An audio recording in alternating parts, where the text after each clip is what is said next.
요한 2장 9절에서 11절.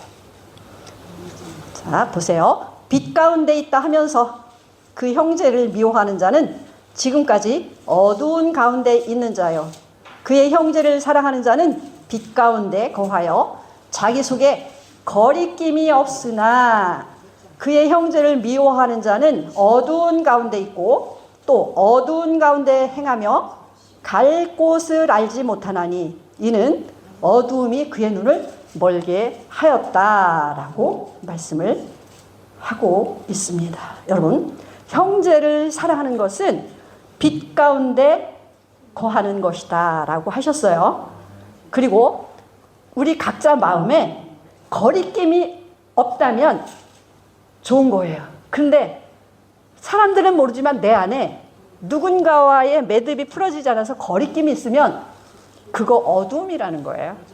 아, 예수님은 어떻게 이렇게 아주 그냥 깊은 것까지 파내가지고 꼭 드러내서 그냥 괴롭히시는 거야. 내가 그냥 알아서 할 텐데 꼭 성경에서 찝어내가지고 그거 어둠이야, 그거 아니야 라고 찝어내시냐고요.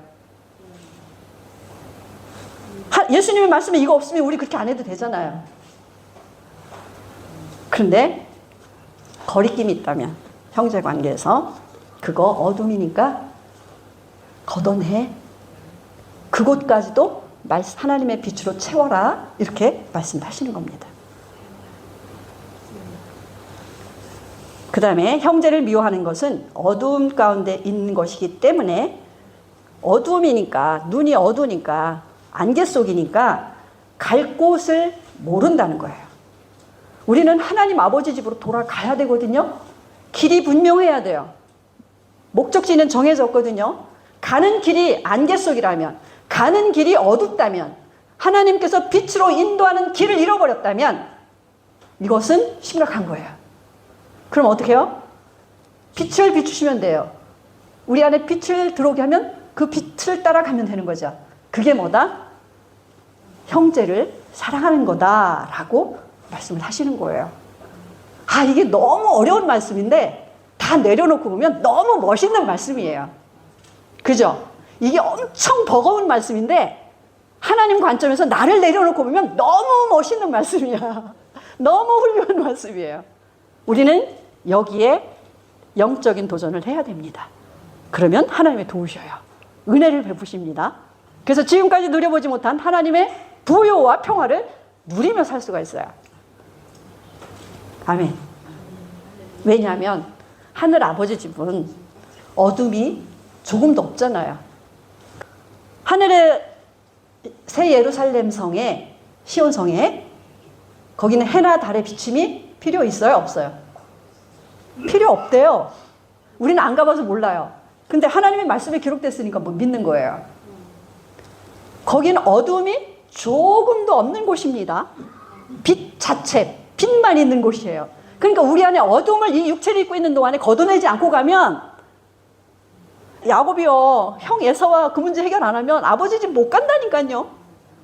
저와 여러분이 하나님의 아들 장자권 갖고 있어도 이 문제를 가볍게 여기거나 무시하거나 뛰어넘고 뭐 다른 길이 있겠지 하면은 아버지 집에 못 갈 수도 있다, 이걸 얘기하는 거예요. 그러니까 우리는 어떻게 해요? 적극적으로 사랑합시다. 사랑하는 사람도 사랑하고, 불편한 사람도 사랑하고, 그냥 더 뭐 힘든 사람도 사랑하고, 그렇게 하면 하나님이 기뻐하실 것 같아요. 아멘. 네, 또 말씀 보겠습니다. 요한 1서 4장 20절에서 21절.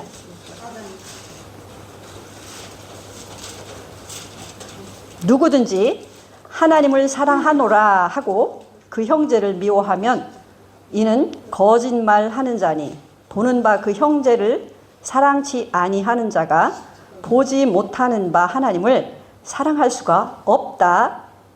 우리가 이 계명을 주께 받았나니 하나님을 사랑하는 자는 또한 그 형제를 사랑할지니라 라고 말씀을 하셨어요. 사도 요한은 거듭난 성도들에게 중요한 가르침을 주고 있습니다. 누구든지 하나님을 사랑한다고 하면서 보이는 형제는 미워하고 사랑하지 아니하면 거짓말하는 자다 요렇게까지 찝어줄 이유가 있나요? 예, 거짓말 하는 자래요. 보이는 형제를 사랑하지 못하는데 어떻게 보이지 않는 하나님을 사랑한다고 할 수 있느냐? 아니, 보이는 형제하고도 화해 못하면서 보이지 않는 나를 사랑한다고? 택도 없는 소리, 이렇게 말씀하시는 거예요. 진짜 하나님 너무하셔. 우리 인간의 약함을 아시고 어떻게 이렇게까지 우리의 겉사람을 그냥 파기시키려고 하시나요? 그러나 하나님의 말씀에 우리는 복종할 수 있습니다. 아멘. 그러면 사랑을 해야 되는데, 맞아요. 그러면 어떻게 하는 게 사랑이에요? 아니, 제가 이렇게 사랑을 하고 내가 관심을 가졌는데요, 그쪽의 방식하고 달라요. 난 이게 사랑인 줄 알고 했는데 상대방이 받을 때는 불편해. 간섭같이 들려. 그러면 가만히 있는 게 사랑인가? 기도해주고 가만히 있는 게 사랑인가 하고 가만히 있으면 또 왜 무관심해? 관심 좀 가져야지. 도대체 뭐가 사랑이야? 어떤 게 사랑이야? 도무지 모르겠어. 여러분 그런 경험 좀 있으실 거예요. 그런데 제 생각에는 사랑은 다른 걸 다 떠나서 나와 연관된 사람들을 존중하는 거라는 생각을 했어요. 부부간에도 제가 목사님 사랑하거든요. 근데 제가 그냥 함부로 할 때 그건 존중이 아니에요. 그때는 반드시 파괴가 들어와요. 존중 못 받아요. 제가 남편을 사랑하거든요. 그래서 제가 어떻게 해요? 평화를 제가 깨는 거잖아요. 존중이 아닙니다. 그랬을 때 상대방이 나를 존중해 줄 거라. 아이고 여보 그래서 미안해. 아이고 그래 같이 먹자. 이걸 기대하세요? 이미 나한테 그런 말이 나갔으면 상대방은 그거에 대한 방어를 하기 위해서 자기의 지금 현실을 보지 못하고 그부터 탁 오게 돼 있잖아요. 이거는 사랑하는 관계 사이라 할지라도 존중이 필요하다. 어떤 상황에서도 불편하지 않는 말로 남편에게 편안한 내가 말을 하는 것을 배우고 훈련하고 노력해야 된다. 70이 다 돼가지만. 그러면 이 남편이 내가 웃는 얼굴 침 못 뱉죠. 당연히 존중을 받죠. 내가 존중하면 상대도 나를 존중한다. 이 원칙이 사랑이다라는 생각을 저는 했어요. 자녀 관계도 그럴 것 같아요. 내가 부모니까 어디서 지금까지 널 이만큼 키워줬는데 말 들어야지. 안 돼! 이것은 존중이 아니잖아요.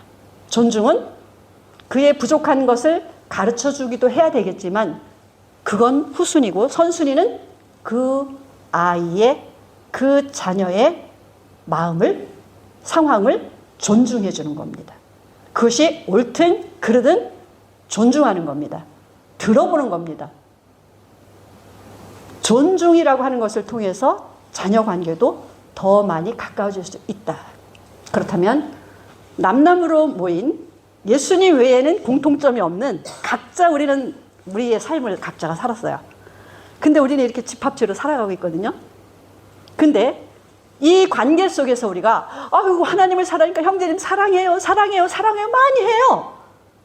근데 만약에 거기에 존중이 없다면 위든 아래든 평행이든 존중이 없다면 함부로 대한다면 그거는 사랑이 아니다. 나는 사랑으로 하는 거라 할지라도 상대방은 자기를 무시한 것으로 봤기 때문에 마음을 닫는다.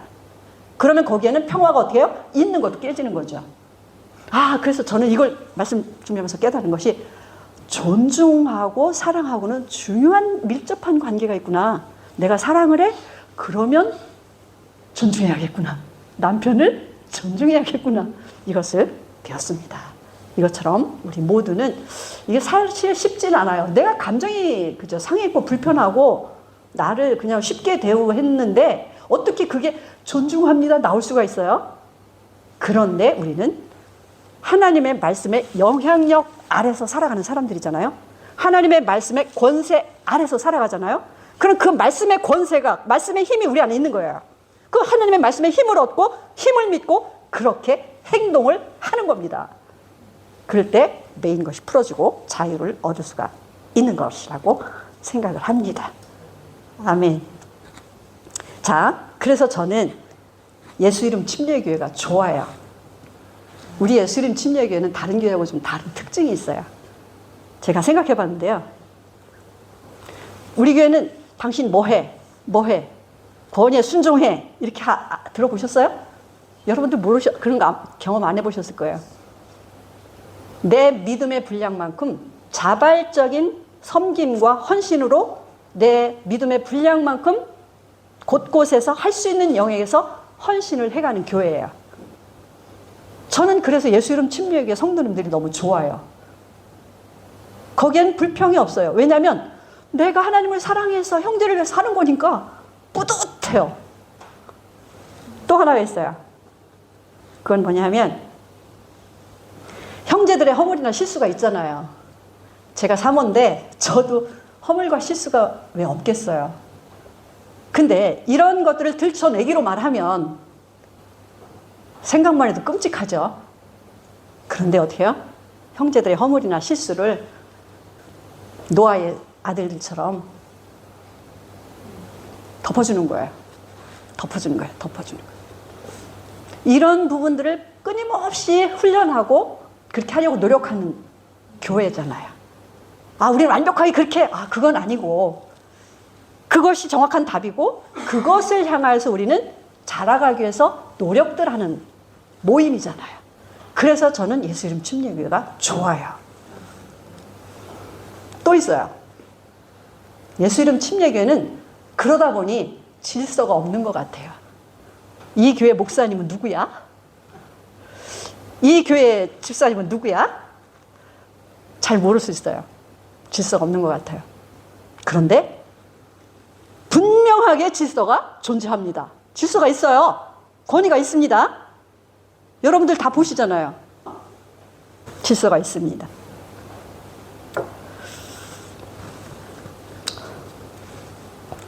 그 질서 안에서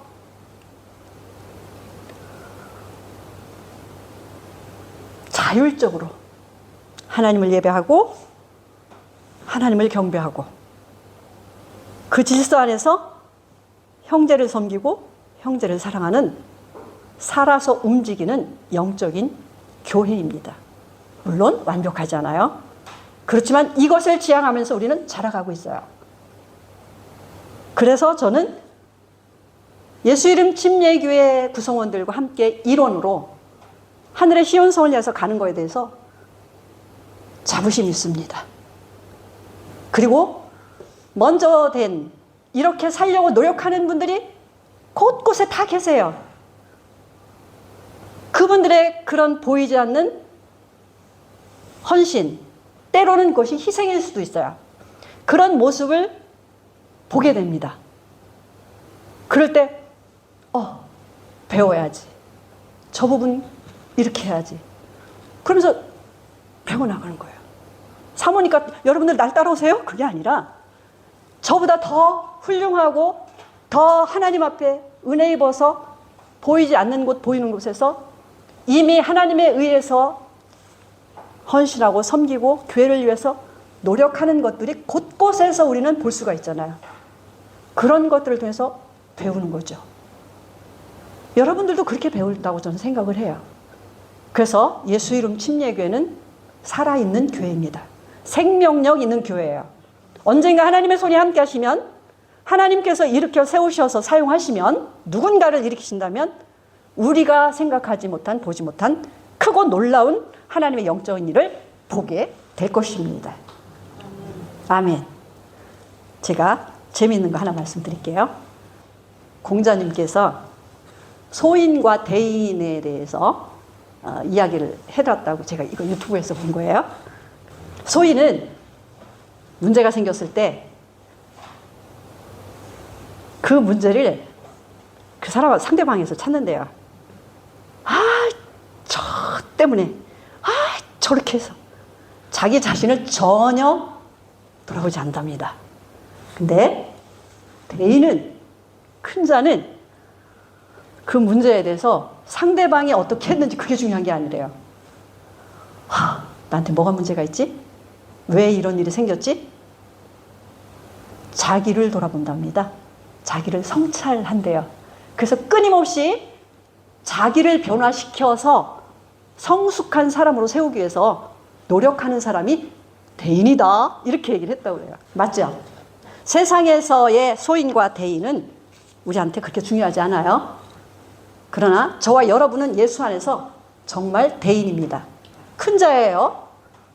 하나님의 아들의 신분보다 더 큰 자가 어디 있어요, 이 세상에? 없습니다. 하나님의 장자보다 더 큰 자는 없어요. 그러니까 저와 여러분은 대인 맞죠? 그럼 대인 어떻게 살라고요? 나를 돌아보면 된다는 거예요. 예수님의 말씀이 맞는데 그래 인간끼리 한 말이니까 공자의 말씀에도 귀를 기울여서 그래 나는 하늘의 대인이야. 하나님의 아들이야. 큰 자야. 장자야. 나를 돌아보자. 설사 나한테 잘못이 없고 상대에게 잘못이 더 많아도 그럴 만한 이유가 있겠지. 그래 사정이 있을 거야. 그래 나를 변화시키자. 요렇게 했으면 이런 문제가 안 생겼을 텐데 하면서 나를 끊임없이 변화시키고 성숙시키려고 하는 예수 그리스도의 정신을 우리가 배우면 하나님께서 얼마나 기뻐하시겠어요. 아멘. 마태복음 25장 34절에서 36절 말씀 보겠습니다. 그때에 임금이 그 오른편에 있는 자들에게 이르시되 내 아버지께 복받을 자들이여 나와 창세로부터 너희를 위하여 예비된 나라를 상속하라. 자 여기 보세요. 내 아버지께 복받을 자들이여 나와 창세로부터 너희를 위하여 예비된 나라를 상속하라. 하나님 아버지께서 창세전에 하나님의 장자들 위해서 준비해 놓은 나라를 상속받으라 이 말이에요. 내가 줄일 때에 너희가 먹을 것을 주었고 목마를 때에 마시게 하였고 나그네 되었을 때에 영접하였고 벗었을 때에 옷을 입혔고 병들었을 때에 돌아보았고 옥에 갇혔을 때에 와서 보았느니라. 이렇게 말씀을 하고 있어요. 자, 이 말씀에서 내 아버지께 복받은 자들이여 창세로부터 너희를 위하여 예비한 나라를 상속받으라 하시면서 그 받아야 되는 이유가 뭔지 봤더니 너희가 내가 줄일 때 내가 배고팠을 때 먹을 것 주었어. 내가 목말라서 힘들었을 때 마시게 해주었어. 내가 헐벗어서 입을 것이 없을 때 입혀주었잖아. 이렇게 말씀을 하시는 거예요. 그때 오른편에 있는 사람들이 그렇게 말해요. 저희들이 언제 예수님께 먹을 거 드렸죠? 언제 예수님께 마실 거 해드렸죠? 언제 예수님께 옷 입혀드린 적이 없는데요? 이렇게 다시 재질문을 합니다. 그때 예수님께서 이렇게 말씀하세요.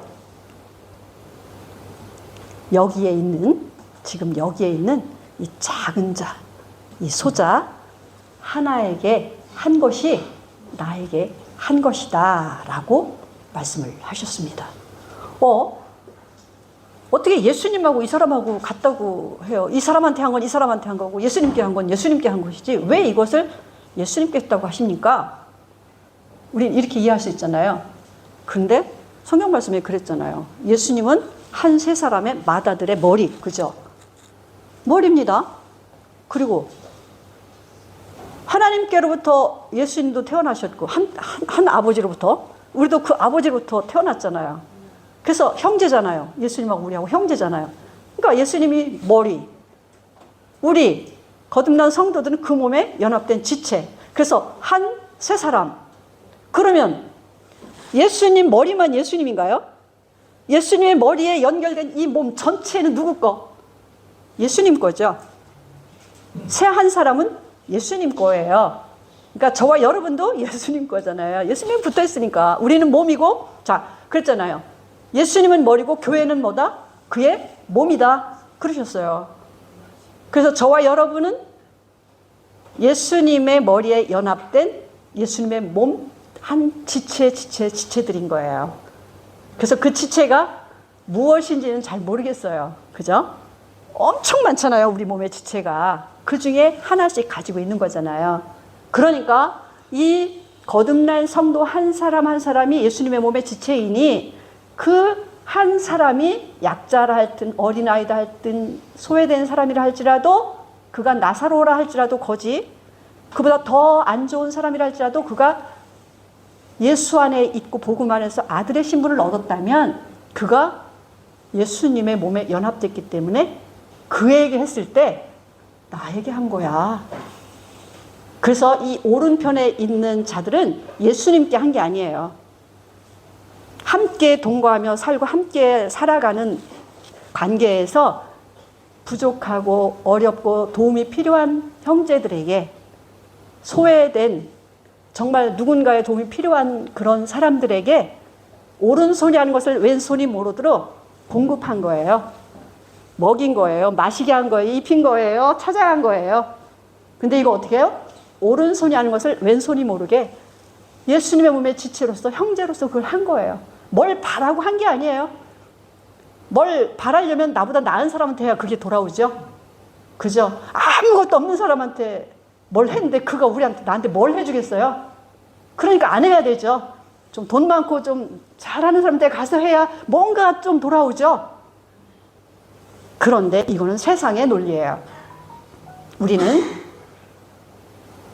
다시 돌려받을 수 없는 상황에 있는 약한 사람들이 우리 주변에는 있어요. 그게 우리 가족일 수도 있고 이웃일 수도 있고 있어요. 그러면 그런 형제들에게 내가 가진 것 중에 조건 없이 흘려보낼 때 그것을 가리켜서 나에게 한 거야.